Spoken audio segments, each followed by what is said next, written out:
Cool. Okay, I'm going to go ahead and get started. Tonight's meeting is going to be about dreams, but if there's anything else, once we get done talking through this, I always open the floor for questions, general questions, whatever you guys want to ask. If I can help, I definitely will. I chose dreams tonight because as this time of the year where we move into that like reflective mode, I'm always looking for ways to help me talk to my internal self or my spiritual self, the unconscious self. If you've heard the shadow work before, this would be more along that side where you're really trying to understand who you are, why you're here, what your higher path might be, what you're trying to do. So this is a self-discovery thing.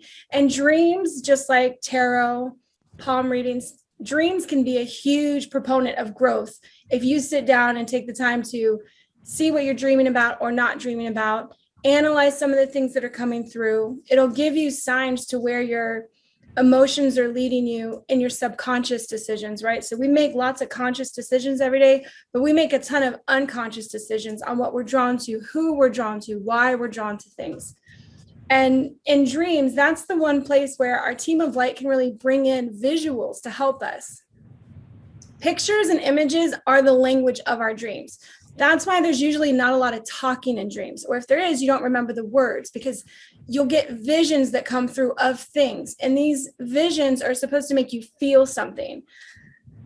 So with it, I'm going to make sure that I hit my notes here. This is the first time I've ever talked about dreams with anybody. So having it together cohesively. If you have a question where I've skipped something, please ask me, okay? All right. Because it's the language of like our inner world through visuals, through pictures, through experiences that sometimes don't make any sense whatsoever, very chaotic. It's trying to bring forward unresolved issues or conflicts, trigger memories with feelings. So even if it's of like loved ones or when you were younger or in an old household situation, it's trying to bring something up for you to acknowledge and deal with. The other thing that dreams like to do is provide insight for current life stuff and then offer advice. So where you think you might really dislike somebody, your dream will try to provoke an image that'll challenge that and say, maybe in the dream you end up having sex with somebody you absolutely despise. That is one way that your dream shocks you and goes, whoa, what was that? I don't even like this person. But because it causes that feeling of turbulence, it gets you to start looking at, okay, why do I not like them so much? Like what has happened? So that reflective state is what your dreams are trying to push you to do in your waking time. I just have to interject here and say that I've had weird dreams about coworkers and stuff having sex with them. Like, no, I never, ever thought of them about that. I don't know who else can raise their hands to that, but that's just like, I'm like, why am I dreaming that? I don't even know. Well, it must be kind of a common thing. Yeah. So because your conscious and your subconscious have to talk, obviously, it does take in the day-to-day things that you go through and try to use that in an image to force a change of like a discrepancy between visual and emotions, where you see this happening in your dream and you wake up going, no, no, I don't want that at all. Just having that happen forces you to start looking at stuff. So yeah, it actually is a pretty common one to sleep with enemies or sleep with people that you would, never, or I don't know. Not physically attracted to, or even whatever. Yeah. Somebody who's your boss, like that's just so wrong. Yeah. Although there's movies about that, so so another thing that people get pretty hung up on is when you have symbols in your dreams, that people tend to go more towards symbols. I did in the very beginning. I can't tell you how many dream books I had that was like, I need to look up what a snake is. What's a tree? What's a flower? What's a car accident? What's a stabbing? Why can't I scream in my dreams when I'm trying to get away from somebody? So there were these things that they can put together symbols to help you bring stuff to the surface. But one of the best things to know is that each dream symbol for each person is totally unique to them. I could have a dream about snakes, but I'm not afraid of them. And I see them as a thing of change. So when I have a dream of snakes, it's like change is coming. I have things I need to watch out for. This is a crossroads. Other people have dreams of snakes and it's terrifying for them. They're like, oh no, snakes are awful. They're awful. I'm not going to go into more words that are terrible, but So each symbol that you get, even if you get the dream books or if you go online for the symbols, have an open mind to it doesn't mean the same for everybody. And as you read through descriptions, there'll usually be something that stands out that's like, that's it. That's what I felt. That's what clicks with me. And then even scary dreams. I don't know if anybody's had nightmares, but that's another way for our subconscious to poke at us and go, hey, there's something happening here. You really need to pay attention to this. And so the analyzing of it is why I put this meeting together, so that as you get things that don't make sense to you, like, what the hell was that about? You know, that you can start to uncover it for yourself and see what it might mean. And I'm going to hit on something that probably nobody wants to do, but because it's work. But if you want to get better at understanding your own personal dreams, not for anybody else, but for you, keeping a dream journal of some kind is going to be your first step. And you may wake up and have nothing, but like no images, no remembrance. But the first thing that you can write in an entry is, I woke up feeling what? Did you feel refreshed? Did you feel drained? That's an inkling into how your dream cycle may have went. You know, so we're going to get into also why people don't remember their dreams and things you can do for that. But if you want to do a dream journal, there's some things to set apart for each entry so that you can try to keep uncovering what's going on. And that's going to be the first thing is the date, right? Because as you look back and go, all right, I had a dream about the snake. 2 weeks later, I lost my job. Is there a correlation there? I don't know. Wait, how long can you go before you see that there'll be another snake dream and what that means for you? So just being able to uncover our own patterns in the dream messages is super helpful. Nobody else is going to write a website that's going to be dedicated to really knowing your dreams. It's going to have to be you. So that's the work you'll have to do. So from date, it's going to be details. And the first thing with details is like the feeling. What are you waking up feeling with the dream or the lack of dream? Are you still exhausted? Do you feel like you didn't get any sleep? Did you toss and turn all night? And then this is how we connect our subconscious or our unconscious to the conscious self. What's going on in your life right now? So if you didn't get sleep last night, maybe you had a fight with somebody, there's something bothering you at work, there are things going on, you know. So if you have these high stress situations where when your life is in high stress, you don't actually dream, that lets you know that you're not dealing with your stress very well because you're not able to tap into your unconscious self.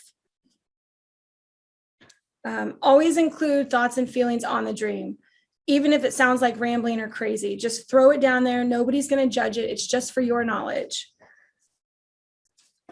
Probably the biggest thing I get asked about dreams is like, why do I keep having the same dream? Why is there a recurring dream in my life? And it doesn't mean in the same week. It could mean I had this dream 3 years ago and I remember it. Why am I having it again? Reoccurring dreams are often exactly what they seem. You didn't get the message the first time, so it's going to sit there and poke at you again and go, hey, you really need to deal with this if you're ready to move on in your life's purpose and your life path. When you don't get over your emotional hurdles, you stay stuck in that one place. And even if you consciously want to move on, your subconscious it's not done healing. It's not done getting through all of the pains. You haven't acknowledged all of the parts that it wants you to acknowledge. All right, definitely with not being able to remember your dreams. That might be bigger than people saying, why do I have a recurring dream? I don't remember my dreams. I can't dream. I've never dreamt. It's impossible to never have dreamt. From science, we know that people enter dream states 4 to 6 times a night. That's just biologically, that's just your body. You get down into the right brain waves to have the dream cycle. Your lack of remembering comes from things you don't want to admit or see. That could be within your waking life. That could be within your past from childhood stuff. There's things that you don't want to explore. So your body wipes that. And you purposely wake up going, I never remember my dreams. Remember the law of attraction and manifestation. Whatever we put out into the universe is what we're going to get. So if we're sitting there saying all the time, I don't remember my dreams ever, that's what you're going to get. So the more you ask the universe for, I want to remember my dreams. I'm going to commit to doing this. Here's how I'm going to commit. I'm going to show up with a journal, write down at least no dream, or I woke up feeling funny. I think I saw something, I think I remember a little bit of something. As that gets stronger and your team of light on the other side knows that you're trying to work these things out, they're going to give you more messages. That's what they want to do. But if you're not putting focus on something, they're not usually trying to throw things at you like, hey, look over here. Hey, they're waiting for you to come to them. When you're ready to seek that, they'll be there. I did put down stuff that you could put by your bed if you wanted to do like an evening ritual for yourself. I found that most helpful to allow myself 10 minutes to wind down from the day and talk to myself about, here's what I want to dream about. Here's what I'm trying to look into. Here's what I want to know. And I used, like, you can use any crystals, really. Crystals will always bring up the vibration of your space, no matter what. It's rose quartz and you want self-love. Clear quartz is always good for just clearing everything out, amplifying your intentions. But specifically, there's herbs, whether you get them in tea, you find a candle that smells like this, but there's these scents and herbs that go along with dreaming and sleeping. Yeah, that's going to be anything jasmine. So you could do jasmine tea. You can have a jasmine candle, rose, anything rose scented. You could have fresh roses by your bed, marigolds, and then mugwort. Mugwort is probably the weirdest one for people who aren't into witchcraft yet, but often people would burn mugwort to bring on prophetic dreaming. So that would be like in a sweat lodge type situation where you would, immerse yourself in the smoke. That would bring on like a prophetic state. The last thing that you don't find people say a lot, an inspirational photo. If there is something that you're really looking for, you're trying to communicate with the other side for, get an inspirational photo. If it's a deity that you're looking for a message from, if it's strength, power, wealth, whatever it is, have those thoughts there right before you go to sleep so that you can get messages about them. Okay, I'm going to open up the floor for questions because the last thing that I have is I wrote out like a 5-step thing for how to analyze your dreams. So all of that is like information on dreaming. Next will just be 5 steps to analyzing your dreams. But I'd like to get feedback from you guys or questions if you have any or comments. I have one. Okay. So you talked about the kind of crystals to have next to the bed. You mentioned rose quartz or quartz. Yeah, clear quartz. Clear quartz and rose quartz. I did, yeah. Was there any value in putting these things like under your pillow? Sure. Or close to you, on your body, wear them as jewelry. Having them around you is you're bringing in the vibration of those stones. So that it's just an amplifier. If you think about anything that you can add to your space that gets you to that vibrational place of connecting with your inner self or your spirit guides, that's what you're trying to achieve. So if it feels right to you with whatever crystal you have, because you can say there's a specific crystal for something, but it also has properties to do other things. So crystals that you're really comfortable with and that you like will always amplify your energy if you like them, because you give them meaning. Did that answer your question? Uh-huh. Okay. Anybody else? Can I ask a question? Yeah, please. So I want to understand this. So is it best you interpret your own dreams? Like if you read books, like like a snake, but is a snake it's only person? It's like a higher archetype. A snake means the same thing to everybody, or a snake is only for you, or because I'm trying to think. Because I have just recently had a couple dreams, they were lucid dreams, and I thought it was happening for real. I was really worried because I remember, my cat had kittens. So then I had a dream. Then I had there's these other cats in my house, and there's more kittens, and there was even little puppies. I was so worried. I thought it was real. Because I had these kittens, and then I started having puppies and all these other cats. I don't know if it's just for me, or if that's something. If you would read from a book, you could understand it, or is it a higher archetype, or is it more just individual per person? Symbols and dreams. You can always look up what a cat might mean for the general public, but when you talked about that, Sean, specifically, what I felt from you was anxiety from everything you had in your house taking over, responsibilities, this building pressure of holy shit, there's all these things here, I can't handle this maybe.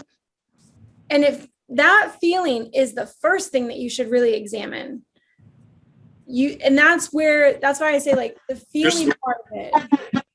So, Uh-oh. What? That's exactly what it is. Yeah. So if you can wake up knowing that this really wasn't about the cat itself or the kittens, but about the pressure to take care of the things in your household, and then it can become overwhelming. It's too many things to take care of. You just wake up and address that fear. Yeah, like the last thing you want is another litter of anything, right? No, I need to adopt these kittens. Yeah. You need to find homes for them. So let me know if you want one. Yeah. Yeah. Well, I thought one of the things that I got 2 homes. one of the things that struck me about what you said, I think, is when you first wake up, because I sometimes won't remember very little, but I always have some kind of a feeling about it. So then you're saying that's the thing to examine. It's the very first thing. That's the thing to, if you can't remember anything, like, what did you feel? Yes. And even though Sean's dream was very lucid, and he had litters of pups and another litter of cat and all this stuff, so he had all those images to go along with feelings. Yeah. But if he couldn't remember anything, he probably woke up in a panic. So I appreciated that, because if I can't remember, or if the images don't make any sense, sometimes they're just like so random and chaotic. Yeah. And you're like, well, there was like stairs, and then there was a car going fast, and there was a wreck, and then there was in the ocean, and there's just all this really weird random stuff that doesn't seem to make any sense at all. But the feeling of that would be, how did you feel when you saw the stairs? What was the feeling of the stairs? So that's why I'm saying, if we turn off our analytical minds first when we're thinking about our dreams, going, what does this symbol mean? Find that meaning. More to, what do I feel when I see the stairs? What do I feel when I see a car accident? Then it's deeper questions. This would be that shadow work, that, getting to know your inner self. Am I afraid that I'll be in a car accident? Do I have anxiety when I drive? Like, really looking into, why would your subconscious bring you a car accident? Why would it bring you stairs? Did something happen with stairs before? And as we do the work to uncover those things over time, that's when these dissipate, right? They go away. When we resolve these issues in our subconscious, they go away. My favorite way to use dreams is to ask my team of light to send me something that, either I should know, I should work on. I'm always looking to improve. So I always say, like, hey, would you mind, I really like flying dreams also. I get to have a lot of those, and it feels so incredibly real. Like, I could wake up in the morning and stand there and like take off. So she always has the most vivid dreams and remembers the whole thing. It's like this long story. Yeah, it's like this really long story that she can I want to dream like that, because I don't remember. Everything for me is fragmented.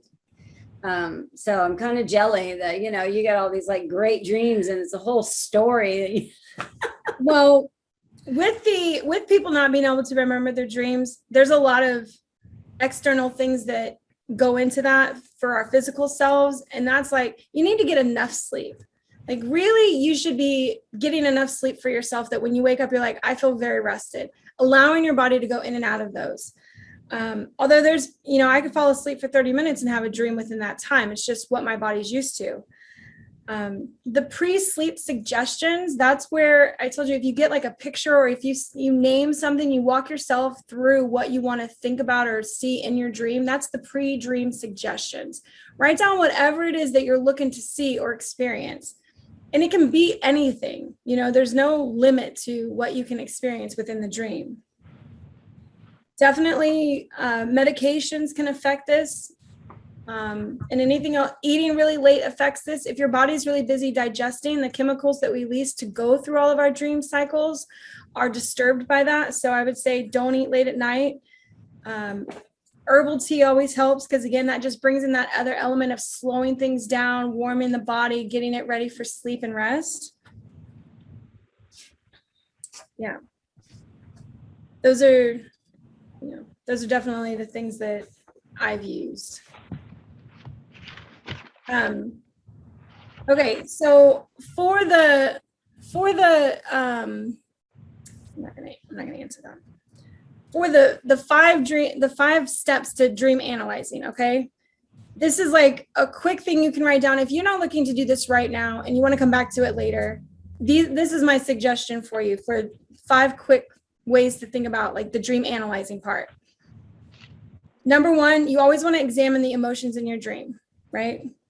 The strong emotions are there to get your attention, to jumpstart a change. That's what it's looking for. So your dreams are not just there to confuse you and make you feel weird in the morning. They're there to jumpstart some kind of change within you, to get you to look at something different.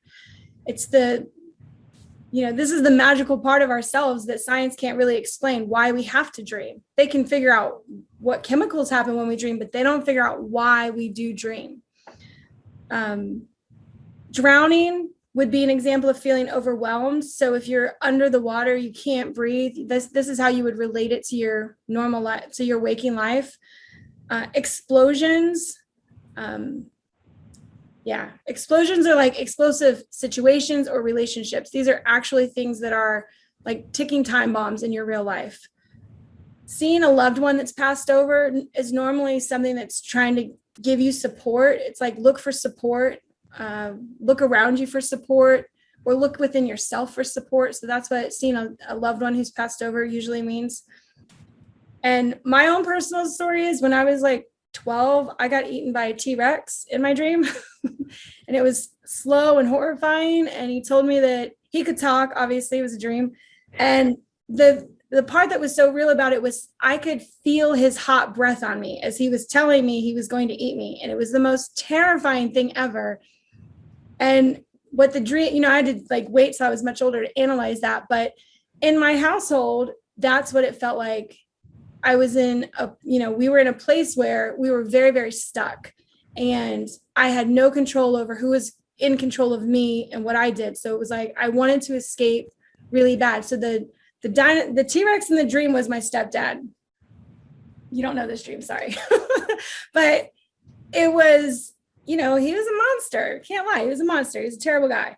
And he was the T-Rex that was basically controlling my life and going to devour my spirit, right? Because somebody who's awful to you a lot will break your spirit. And that was, as you get older, you see like, oh my gosh, he was the T-Rex. He even had hot breath.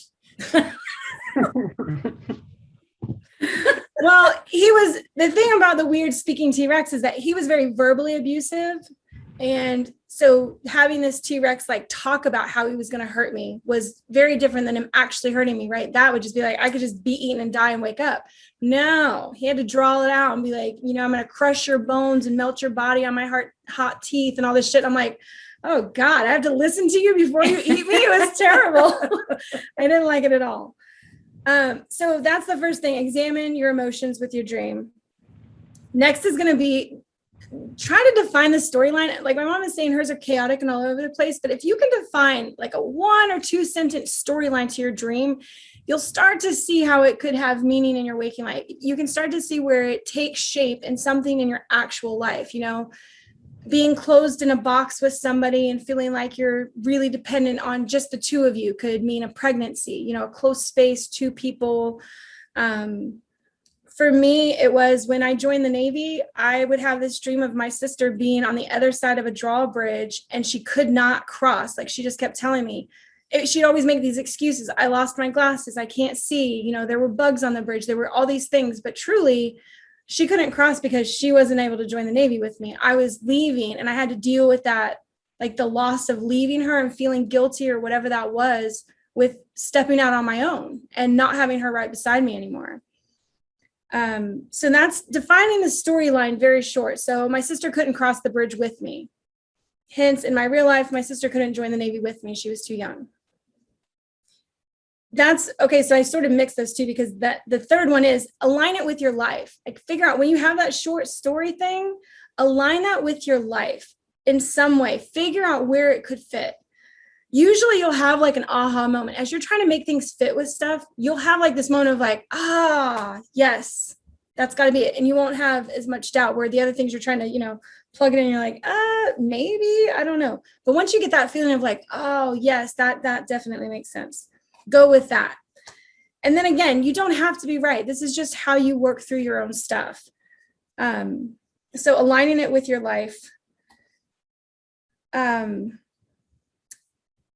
Yeah, it's one of my dreams, which was very, very, very real and haunted me for a long time, was I got shot in the neck inside my house, and my whole family was there, but they didn't know it happened to me because I like ducked down behind the couch, and I didn't want them to experience me dying.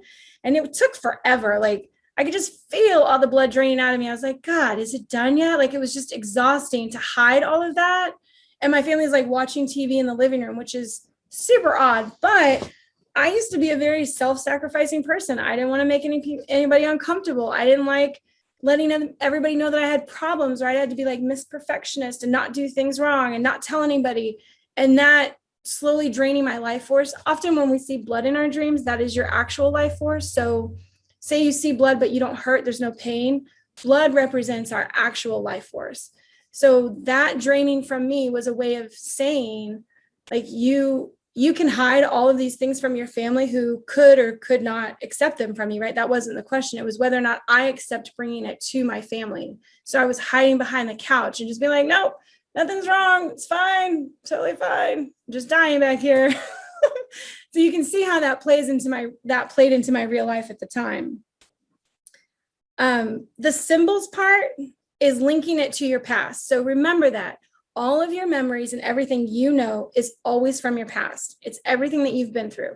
When you have symbols in your dreams or in tarot, whenever you're thinking of stuff and it clicks with you because it's symbols from your past. That's why I say getting the dream dictionaries are good, but really you want to look at what how this has had meaning in your own life. So linking it to a past memory or situation or what you relate it to. And it could be something that wasn't directly related to you, but that you saw happen to another person, a family member, an animal, something that was really horrific on TV that you saw that really stuck with you, but it created a memory for you. So can I interrupt here? Yeah. When you say symbols, can you give me an example? The staircase.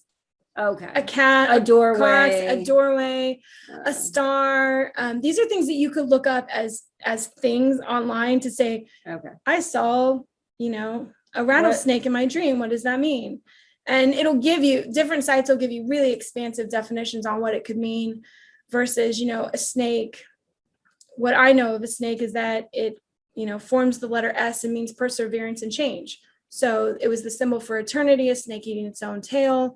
So for me, I don't have that same connotation of like, watch out, vipers are amongst you, people are bad with their words, all the things that a dream dictionary might say about a poisonous snake. For me, it doesn't mean that.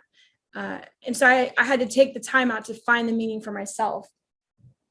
Did that help? Yeah. Okay. Yeah. And then the very last thing, which is super easy, and it's just a decision by you, decide where it fits and be done with it. Then you let it go in the universe. Be like, okay, I did what work I could do on this. Like, don't get stuck on it because you didn't figure it out. Be like, I got as far as I could. I devoted 5 minutes to just kind of writing all my stuff down, and now I'm done. So I ask people to do things so that they can grow, and that doesn't happen without effort from you. But I'm not saying devote your entire life to it, show up late for work for it, whatever. It's like, decide that you'll give it 5 minutes in the morning and be like, how do I feel when I woke up? What do I remember? What dream pieces? And, if you have the 5 steps and you only do the very first one for a while, you'll start to see stuff really come into your vision of like, what the hell was that? Okay, now I really do want to know. All right, well, why was I in a swimming pool with my ex-boyfriend? What does that mean? Or, it'll just show you stuff like, yeah, I don't want that. So why did it come up? There's something else I need to work through possibly. So I realized after talking to my mom about this for a while before the meeting started that I may need to do a second one that's really for getting into more about dreams. But I hope that this helped you guys in some way understand that you have a team of light on the other side who wants to give you messages and symbols to help you grow. And they're just waiting for you to listen, to ask questions, to analyze it. They can give you all the symbols in the world, but if you're not looking at them, they're like, well, that's wasted energy. So now I'll open the floor up for any other questions. It can be about the dream stuff, but it can also be about anything to do with being a new witch, starting on the spiritual path, tools, spells, manifesting, whatever it is, whatever's on your guys' mind. So the floor is yours. If not, we can all say have a wonderful night, and I'll see you guys next week. That's also fine. I think Cicely's got her hand up. Oh, okay. That's always so hard for me to see. You're muted. Hi, Cicely. Good to see you. And Steve turned off his mic, or turned on his mic, so he probably has something to say too. He just notified me that Cicely had. Oh, okay. Miss Moore asked if the camera has to be on. No, I have to leave early. Thank you so much. Cool. Cicely's muted. Okay, that's it. Thank you. Cicely, do you have a question? I know you're muted. If you wanted to ask it in the chat real quick, you surely could. What does that say? Direct message. Yes. All right. What's your question, Cicely? She's going to type it over chat.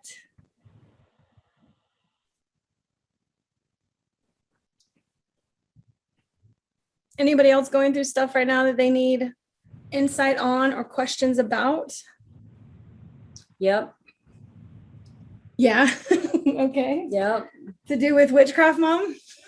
To do with dream. Well, dreaming. One Okay. of the things I'm wondering is if, we dream about things, and it's usually, from my understanding of what you said, it's typically things to do with our past or something that we need to resolve. Yes. Some issue that we need to resolve. Yeah. So is there any way to turn your dreams into looking at the future to see maybe what you can get, like, okay, I know I got these issues, but I really want to look forward. I don't want to look backward. Yeah. I don't know if that makes sense. And if there's a way to increase that kind of prophetic side of dreaming, to where you can get messages about, a path you're supposed to take or something that's coming up, Sure, and how that's going to work out for you, or anything like that.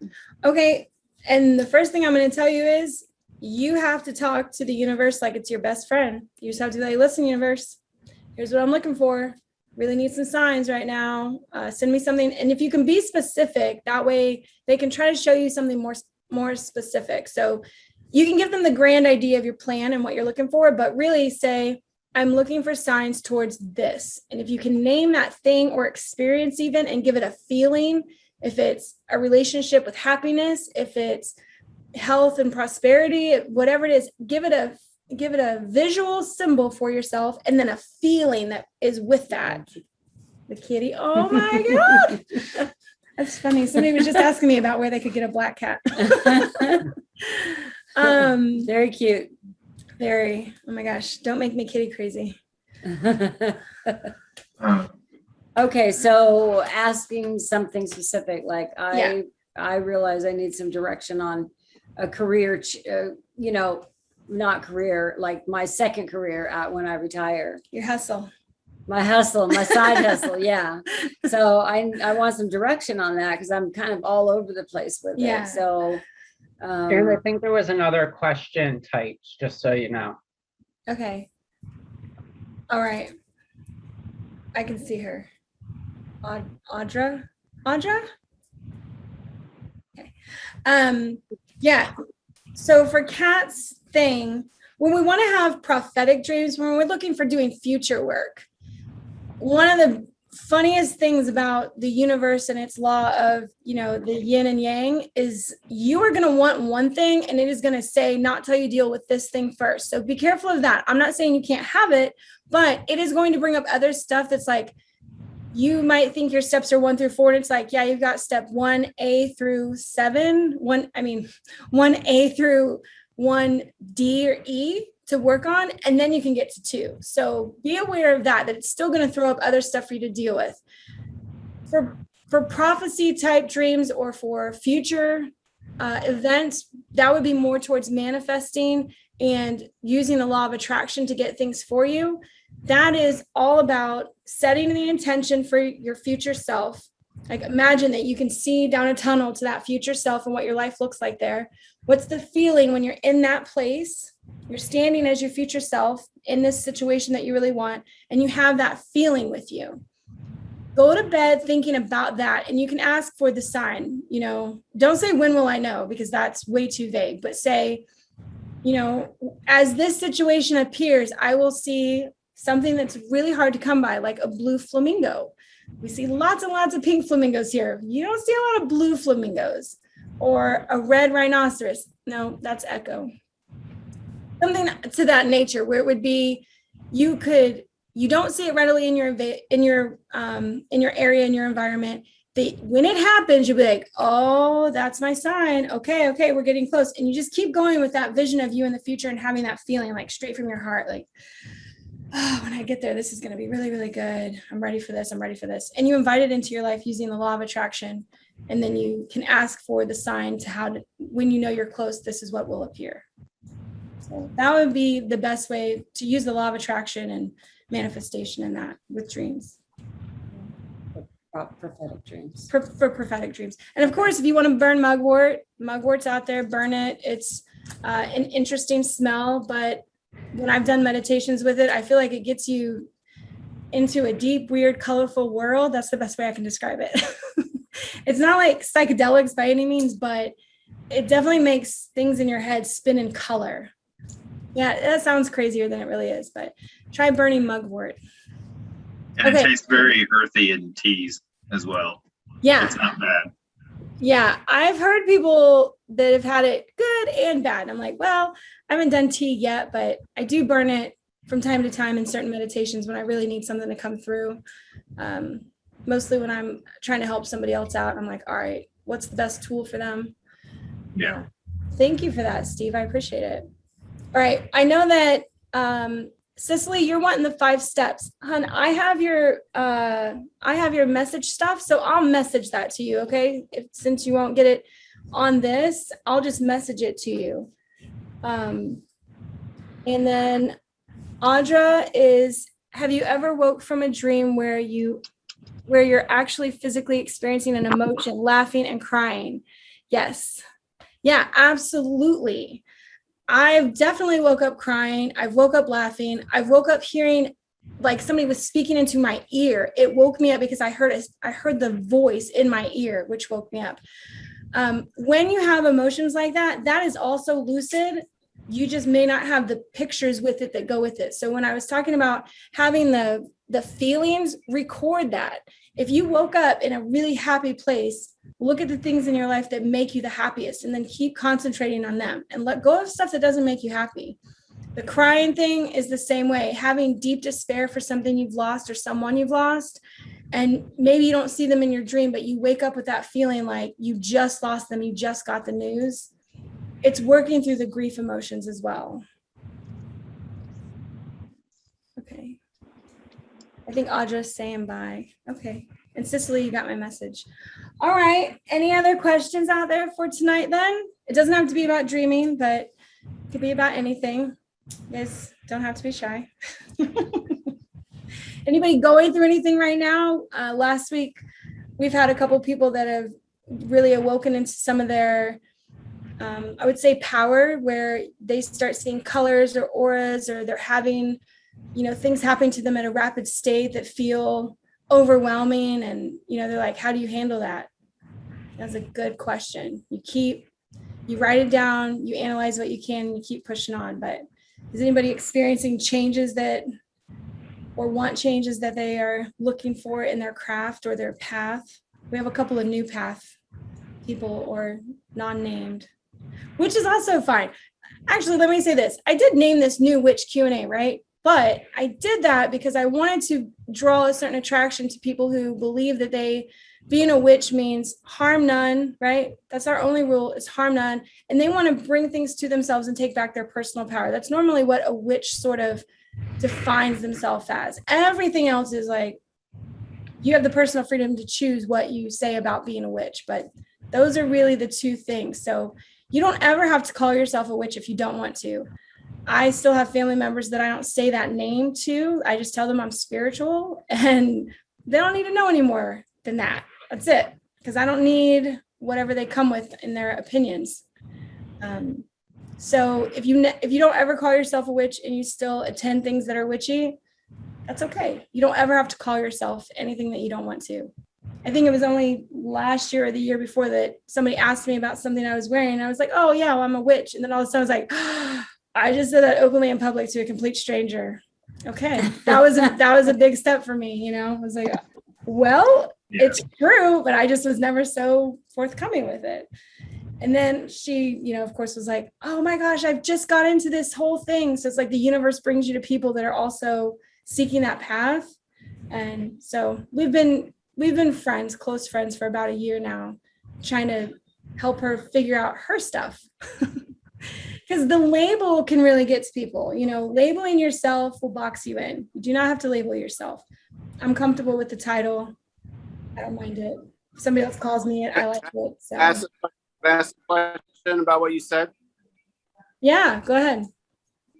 Oh, because I heard you say, "Oh, harm none." Because I understand that, because I followed some other witch, and it was some guy that was called Witch in the Working, and he said, the "do as thou wilt and harm none" is an absurd rule.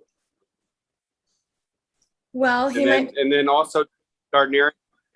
There's a lot of Gardnerian Wiccans or Gardnerian, and they always say, "Oh, well, Gardner, he was illiterate. He didn't know what he was talking about." And they all like Aleister Crowley, and they're all left-hand path, dark people. And the thing is, like, I want to be like a witch for the healing part of being a witch, not to be shady. So I think a lot of witches are shady.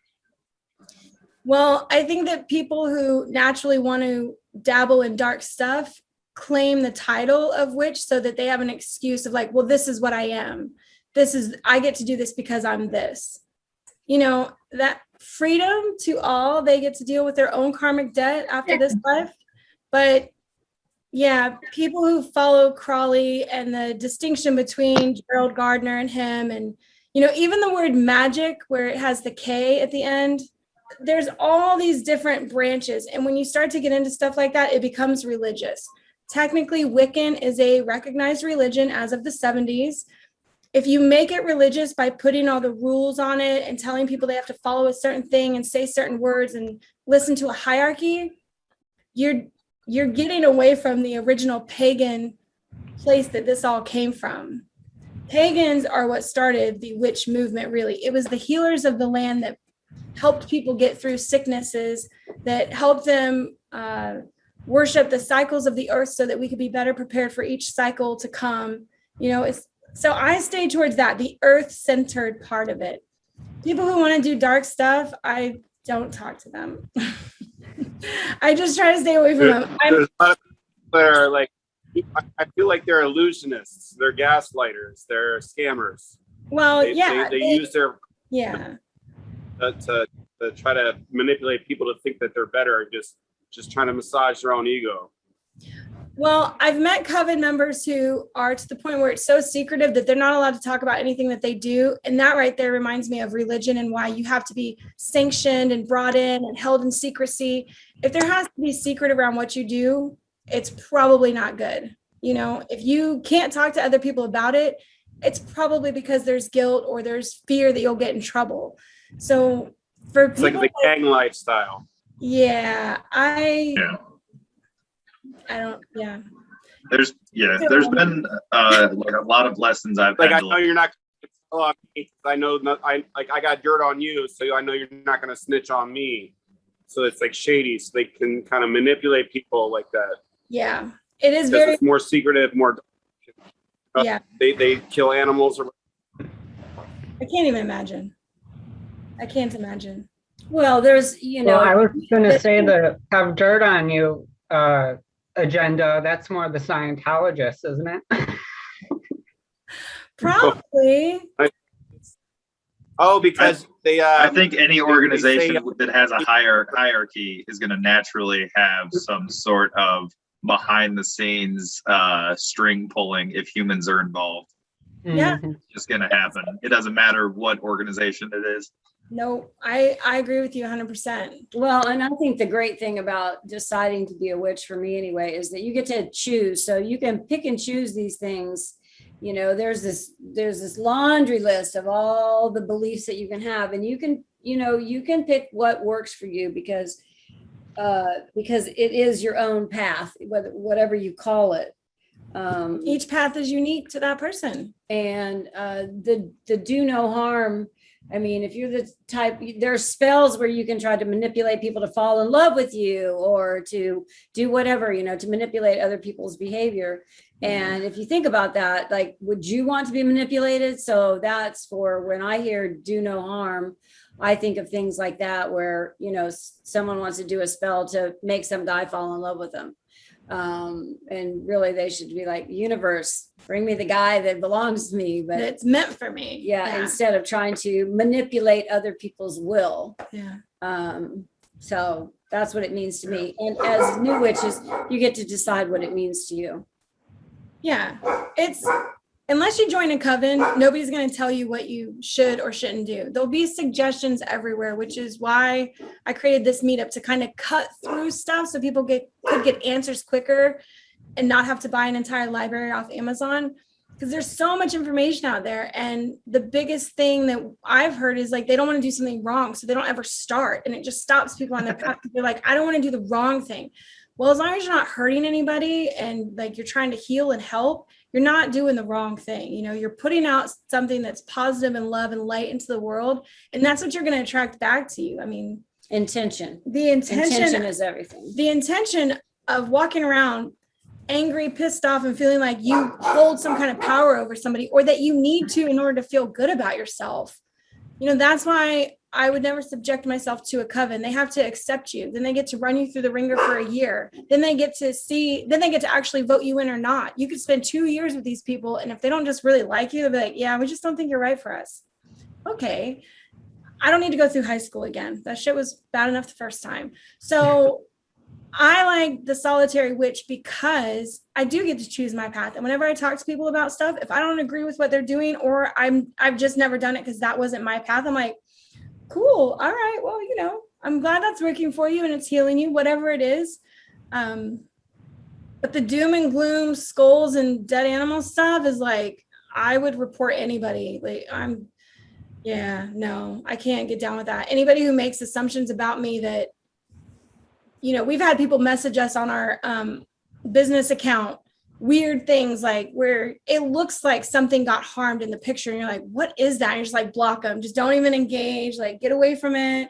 I don't want anybody thinking that I'm part of some crazy satanic underground anything. Like, most people, if you know witches, Satan's not even a thing for us. It's not a thing. So yeah, I could get on a, what's the thing called, Mom? Soapbox. I could get on a soapbox all night about this kind of stuff. That's why I created this, to cut through the BS. So many people get drug into stuff that's just super not healthy. And I'm sure that's what Sean experienced while he's like, okay, this must be a way. They have an organization for it. They're, people are together. Other people are involved in it. Yeah.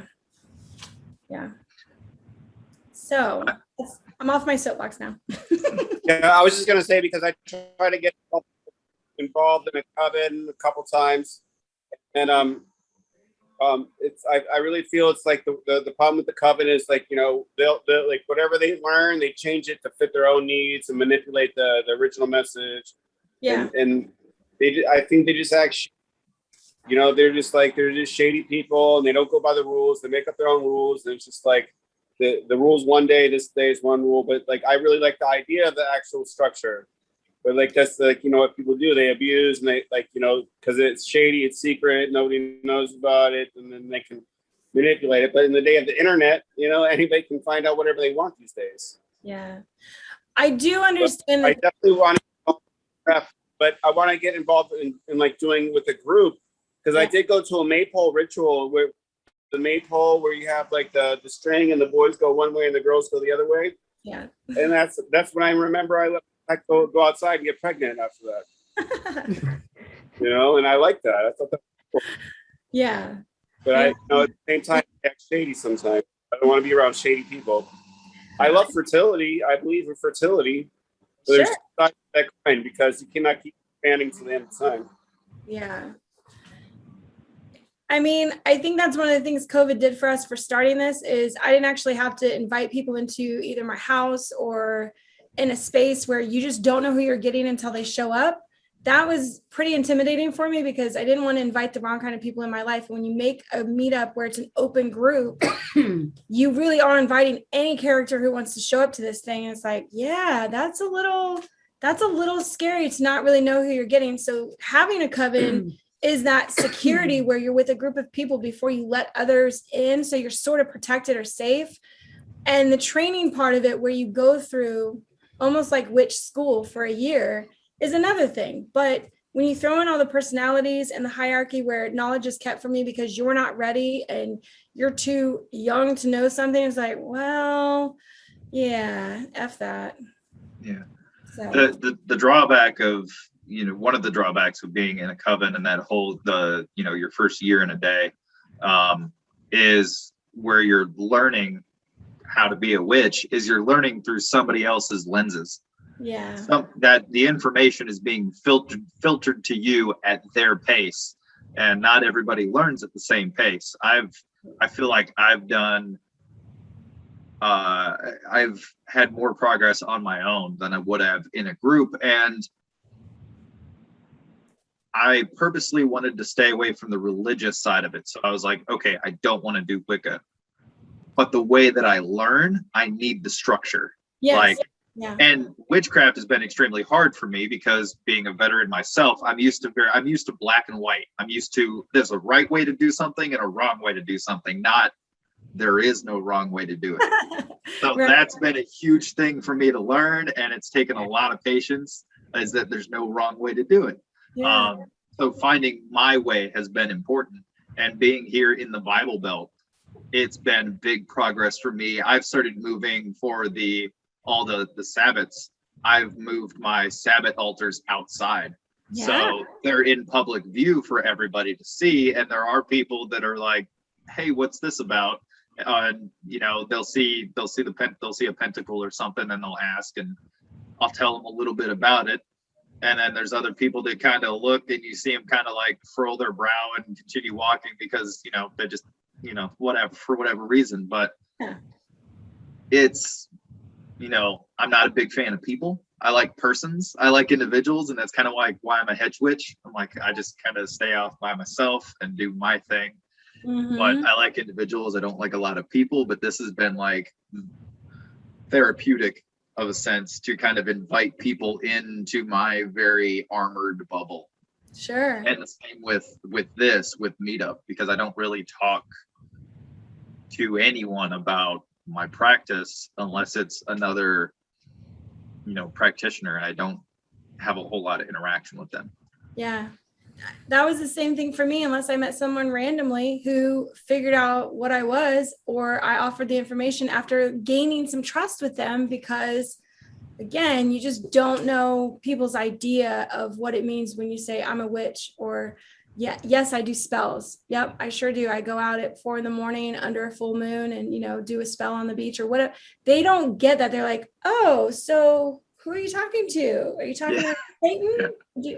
So you just have a conversation with them, like, Who are you putting a spell on? Yeah. Is more. Yeah. that, all right, Yeah. let's start on. Who are you putting a Yeah. spell on? Yeah. Sure. If you're doing a spell, you must be putting a spell on somebody. And half the time, my dark humor doesn't do me any favors, because my answer would be, oh, our dark Lord and Savior, Satan. Speaking of people that, you have to be being leery of people. My other daughter, Jolene, she dated a guy for, I don't know, a few months or something like that. And he was 6 weeks. So, and he was very religious, some Catholic. And so, over, getting intimate with him, she revealed to him that she was a witch. And I don't know, just like 2 months ago, was it, Jay? He showed up on her doorstep and said, will you please take the hex that you put on me off of me? And she's like, because his life went to shit because he takes drugs. Okay. So his life was shit, but it was her that put the hex on him. And he took it another step further. He went to the police station to file a police report about her putting a hex on him because she was a witch. Okay.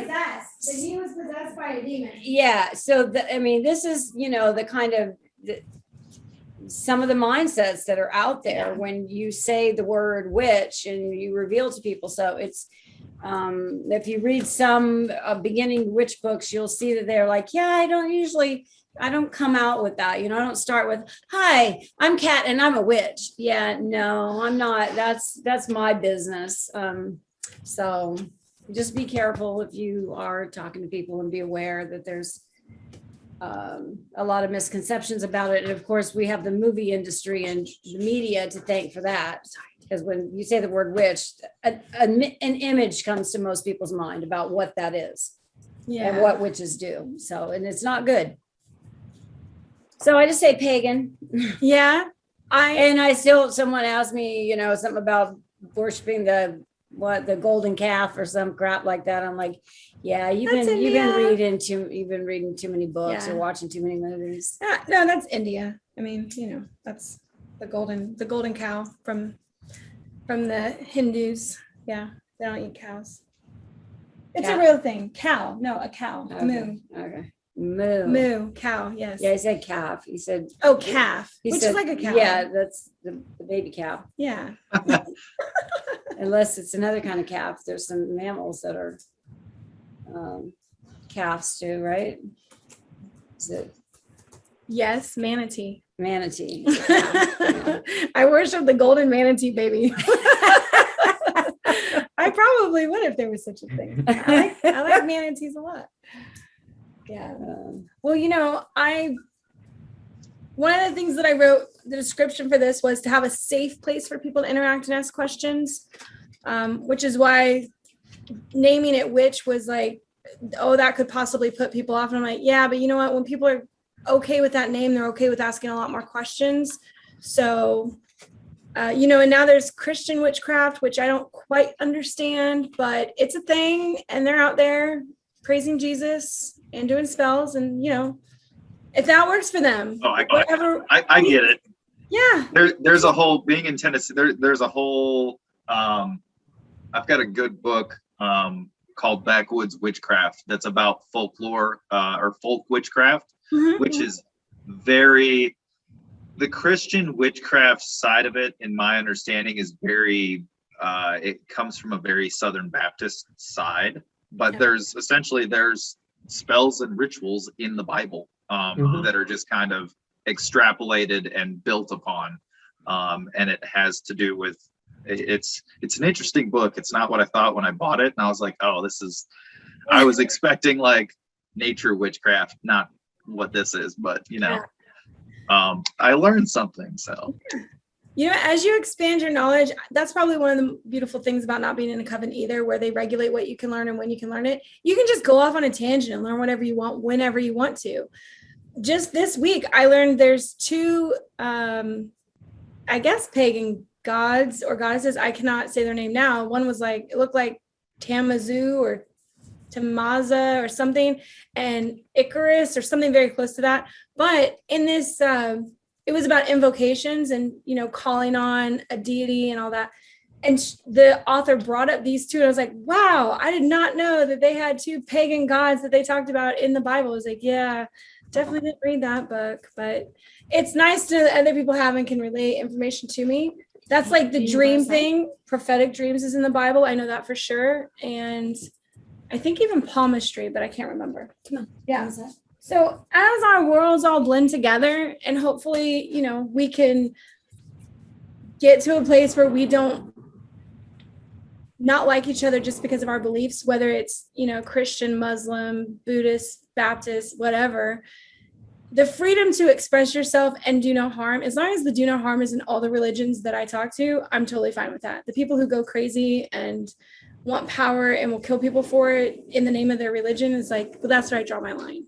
So, you know, cults and things, the craziness there.